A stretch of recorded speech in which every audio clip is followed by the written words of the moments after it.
ವರುಣಾರ್ಭಟ ಮಲೆನಾಡು ಕರಾವಳಿ ಭಾಗದಲ್ಲಿ ವರುಣ ಅಬ್ಬರಿಸಿ ಬೊಬ್ಬರಿತಾ ಇದ್ದಾನೆ.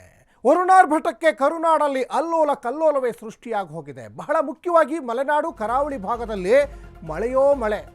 ಮಹಾಮಳೆಗೆ ರಾಜ್ಯದ 6 ಜಿಲ್ಲೆಗಳಲ್ಲಿ ರೆಡ್ ಅಲರ್ಟ್ ಘೋಷಣೆ ಮಾಡಲಾಗಿದೆ. ಬಹಳ ಮುಖ್ಯವಾಗಿ ದಕ್ಷಿಣ ಕನ್ನಡ, ಉತ್ತರ ಕನ್ನಡ, ಉಡುಪಿ, ಶಿವಮೊಗ್ಗ, ಕೊಡಗು, ಚಿಕ್ಕಮಗಳೂರು ಜಿಲ್ಲೆಯಲ್ಲಿ ರೆಡ್ ಅಲರ್ಟ್ ಅನ್ನು ಘೋಷಣೆ ಮಾಡಲಾಗಿದೆ. ಯಾಕಂದರೆ ನಿರಂತರವಾಗಿ ಮಳೆ ಬರ್ತಾ ಇದೆ.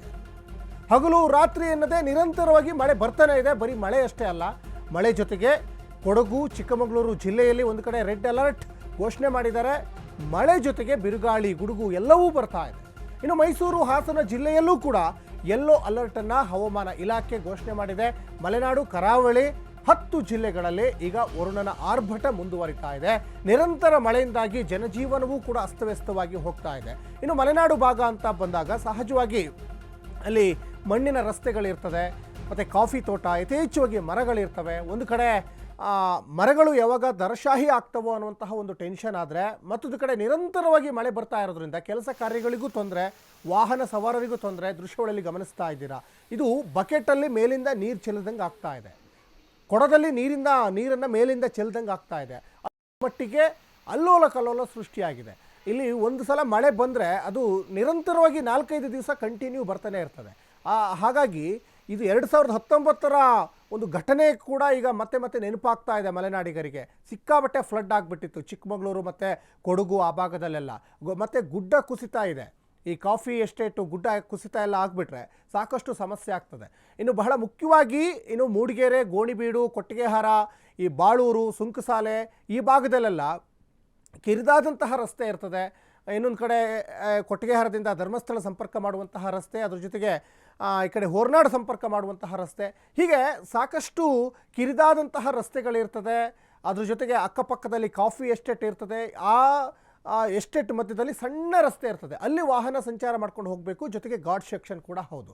ಈ ಒಂದು ಪರಿಸ್ಥಿತಿಯಲ್ಲಿ ಜನಜೀವನ ನಿಜಕ್ಕೂ ಒಂಥರ ಅಸ್ತವ್ಯಸ್ತ ಆಗಿ ಹೋಗ್ತಾ ಇದೆ. ಅದ್ರ ಜೊತೆಗೆ ಇನ್ನು ಕರಾವಳಿ ಭಾಗದಲ್ಲೂ ಸಾಕಷ್ಟು ಸಮಸ್ಯೆ. ಯಾಕಂದರೆ ಸಮುದ್ರ ಯಾವಾಗ ಉಕ್ಕಿ ಬರುತ್ತದೋ, ಸಮುದ್ರದ ಅಲೆಗಳು ಯಾವಾಗ ಹೊಡೆಯುತ್ತೋ ಅನ್ನೋದು ಕೂಡ ಭಾಳ ಟೆನ್ಷನಲ್ಲಿರ್ತಾರೆ. ಮತ್ತೊಂದು ಕಡೆ ಮೀನುಗಾರರು ಕೂಡ ಸಾಕಷ್ಟು ಎಚ್ಚರಿಕೆಯಿಂದ ಇರಬೇಕಾದಂತಹ ಪರಿಸ್ಥಿತಿ ಎದುರಾಗ್ತಾ ಇದೆ. ನೋಡಿ, ಆ ದೃಶ್ಯಗಳಲ್ಲಿ ಗಮನಿಸ್ತಾ ಇದ್ದೀರಾ, ನಿರಂತರವಾಗಿ ಮಳೆ ಬರ್ತಾನೆ ಇದೆ. ಇನ್ನು ಮಹಾಮಳೆಗೆ ಒಟ್ಟು 6 ರಾಜ್ಯಕ್ಕೆ ಈಗಾಗಲೇ ರೆಡ್ ಅಲರ್ಟನ್ನು ಘೋಷಣೆ ಮಾಡಿದ್ದಾರೆ ಅನ್ನೋದು ಕೂಡ ಇಲ್ಲಿ ಗೊತ್ತಾಗ್ತಾ ಇದೆ. ಅದರಲ್ಲಿ ಬಹಳ ಮುಖ್ಯವಾಗಿ ದಕ್ಷಿಣ ಕನ್ನಡ, ಉತ್ತರ ಕನ್ನಡ, ಉಡುಪಿ, ಶಿವಮೊಗ್ಗ, ಕೊಡಗು, ಚಿಕ್ಕಮಗಳೂರು ಜಿಲ್ಲೆಯಲ್ಲಿ ರೆಡ್ ಅಲರ್ಟನ್ನು ಘೋಷಣೆ ಮಾಡಿದ್ದಾರೆ. ನಿನ್ನೆ ಕೂಡ ಮೂಡಿಗೆರೆಯ ಹೇಮಾವತಿ ನದಿಗೆ ಒಂದು ಕಾರು ಬಿದ್ದಿತ್ತು. ಮತ್ತು ಅದಕ್ಕಿಂತ ಮುಂಚೆ ಸುಂಕಸಾಲೆಯಲ್ಲಿ ಪ್ರವಾಸಿಗರ ಬಸ್ ಮೇಲೆ ಮರ ಬಿದ್ದಿತ್ತು. ಹೀಗೆ ಅನೇಕ ಅವಾಂತರಗಳು ಸೃಷ್ಟಿಯಾಗ್ತಾ ಇದ್ದಾವೆ. 2019ರಲ್ಲೂ ಕೂಡ ಮಲೆನಾಡು ಭಾಗದಲ್ಲಿ ಸಾಕಷ್ಟು ಅವಾಂತರಗಳು ಸೃಷ್ಟಿಯಾಗಿ ಕಾಫಿ ಎಸ್ಟೇಟೆಲ್ಲ, ಜಮೀನು, ಮನೆಗಳನ್ನೆಲ್ಲ ಕಳ್ಕೊಂಡ್ಬಿಟ್ಟಿದ್ರು ಜನ. ಹಾಗಾಗಿ ಈ ಮಹಾಮಳೆಗೆ ಈಗ ರಾಜ್ಯದ 6 ಜಿಲ್ಲೆಗಳಲ್ಲಿ ರೆಡ್ ಅಲರ್ಟನ್ನು ಘೋಷಣೆ ಮಾಡಿದ್ದಾರೆ ಹವಾಮಾನ ಇಲಾಖೆ.